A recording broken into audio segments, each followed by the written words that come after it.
ছাত্ৰ-ছাত্ৰীসকল তোমালোকক মোৰ চেনেললৈ স্বাগতম জনাইছোঁ। আজি তোমালোকৰ বাবে মই লৈ আহিছোঁ BA 4th চেমৰ ভাষা বিজ্ঞান পেপাৰখনৰ কেইটামান ইম্পৰ্টেণ্ট কুৱেশ্যন এনচাৰ। আহা আমি ভিডিঅ'টো আৰম্ভ কৰোঁ।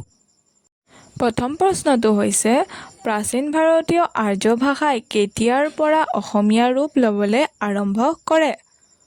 উত্তৰটি হ'ল প্ৰাচীন ভাৰতীয় আৰ্য ভাষা সেই ক্ৰম পৰিৱৰ্তনৰ মাজেদি আহি খ্ৰীষ্টীয় দশম একাদশ শতিকা মানত অসমীয়া ৰূপ ল'বলৈ আৰম্ভ কৰে।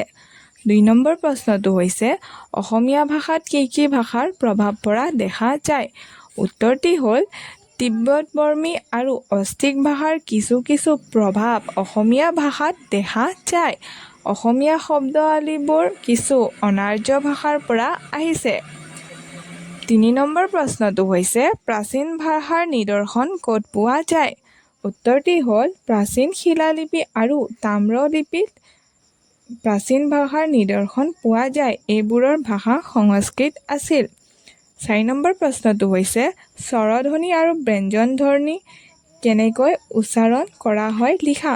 উত্তৰটি হ'ল মানুহৰ মুখৰ ভিতৰখন খালী ঠাই হাঁওফাঁওৰ পৰা ওপৰলৈ অহা বতাহ কণ্ঠনল আৰু কোমল তালুৰ দ্বাৰা বাধাপ্ৰাপ্ত হৈ যেতিয়া মুখ বিৱৰণ পায়হি তেতিয়া ধ্বনিযন্ত্ৰৰ ভিতৰত আটাইতকৈ চলনশীল জিভাখনে বেলেগ অংশৰে প্ৰভাৱিত কৰি বা বাধা দি আৰু অনেক ধ্বনিৰ সৃষ্টি কৰিব পাৰে। মুখৰ ভিতৰখন পাৰ হৈয়ে পোৱা যায় উদ্দোতা। উদ্দোতা লৰচৰ কৰিব পৰা বিধৰ। বিশেষকৈ জিভা আৰু উদ্দোতাৰ সহায় সৃষ্টি হয় স্বৰধ্বনিৰ। ধ্বনিযন্ত্ৰৰ সহায়েৰে মানুহে যিবোৰ ধ্বনি উচ্চাৰণ কৰে সিহঁতক দুটা ভাগত ভগোৱা হয়, স্বৰধ্বনি আৰু ব্যঞ্জনধ্বনি। যেতিয়া হাঁওফাঁওৰ পৰা বতাহ মুখৰ ভিতৰত কোনো ঠাইতে বাধা নোপোৱাকৈ অনবৰতে মুখেদি ওলাব পাৰে তেতিয়া জিভাৰ বিভিন্ন অংশৰ দ্বাৰা পৰিৱৰ্তিত হৈ হোৱা ধ্বনিক স্বৰধ্বনি বোলা হয়। মুখৰ ভিতৰত সম্পূৰ্ণ বা আংশিক ৰূপে বাধা পাই হোৱা ধ্বনিৰ নাম ব্যঞ্জনধ্বনি। স্বৰধ্বনিবোৰ সাধাৰণতে ঘোষ ধ্বনি। ব্যঞ্জনধ্বনি ঘোষ-অঘোষ দুয়োবিধৰ হ'ব পাৰে। স্বৰধ্বনি আৰু ব্যঞ্জনধ্বনিৰ ভিতৰত আন এটা পাৰ্থক্য হৈছে এই যে স্বৰধ্বনিক একেলেঠাৰিয়ে উচ্চাৰণ কৰি থাকিব পাৰি, ব্যঞ্জনধ্বনিক হ'লে নোৱাৰি। উদাহৰণস্বৰূপে আমি অ-আ হচেই নাইবা হচৌক বহুত সময় থাকিব পাৰোঁ, কিন্তু ক, প, ত নাইবা বক বহুত সময় থাকিব নোৱাৰোঁ। অৱশ্যে ঘহনি খাই হোৱা ব্যঞ্জনধ্বনিক বহুত সময় উচ্চাৰণ কৰি থাকিব পৰা যায়।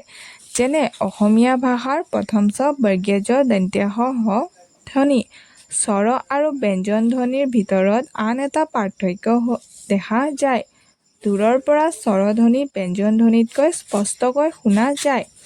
৫ নম্বৰ প্ৰশ্নটো হৈছে আন্তঃৰাষ্ট্ৰীয় ধ্বনিলিপিৰ পৰিচয় দিয়া। উত্তৰটি হ'ল বিভিন্ন ৰাষ্ট্ৰৰ মাজত যোগাযোগৰ সৃষ্টিৰ বাবে ব্যৱহাৰ কৰা ভাষা আন্তঃৰাষ্ট্ৰীয় ভাষা নামে পৰিচিত। আন্তঃৰাষ্ট্ৰীয় ভাষাও স্বাভাৱিক নাইবা কৃত্ৰিম হ'ব পাৰে। বৰ্তমান আন্তঃৰাষ্ট্ৰীয় ভাষাৰ ঠাই অধিকাৰ কৰি আছে স্বাভাৱিক ইংৰাজী ভাষাটোৱে। ১৬২৯ চনৰ পৰা এনেধৰণৰ ৭১ বাৰ প্ৰচেষ্টা চলোৱা হৈছে। তাৰ ভিতৰত বাৰ্চৰ দ্য জমেনহফ নামৰ পণ্ডিতে উলিওৱা এস্পিৰেণ্টো নামৰ ভাষাটো বেছি প্ৰসিদ্ধ। লিপি হৈছে আন্তঃৰাষ্ট্ৰীয় ধ্বনি সন্থাৰ ধ্বনি লিপিৰ অনুৰূপ। প্ৰতিটো শব্দ লেখা অনুযায়ী উচ্চাৰিত হয়। ধৃত ব্যঞ্জন নাইবা ধৃ-স্বৰৰ ব্যৱহাৰ নাই। প্ৰত্যেক স্বৰ ধ্বনিৰে একোটা অক্ষৰ হয়। একেলগে ২-৩টা স্বৰধ্বনি থাকিলে এই নিয়ম প্ৰযোজ্য। কোনো এটা ভাষাক মানুহে ব্যৱহাৰ কৰিবলগীয়া হ'লে সি জীৱিত আৰু বিকাশযোগ্য হ'ব লাগে। সময়ৰ লগত ভাষা এটাৰ বিকাশৰ সুবিধা নাথাকিলে মৃত ভাষাৰ নিচিনা তাৰ অৱস্থা হয়।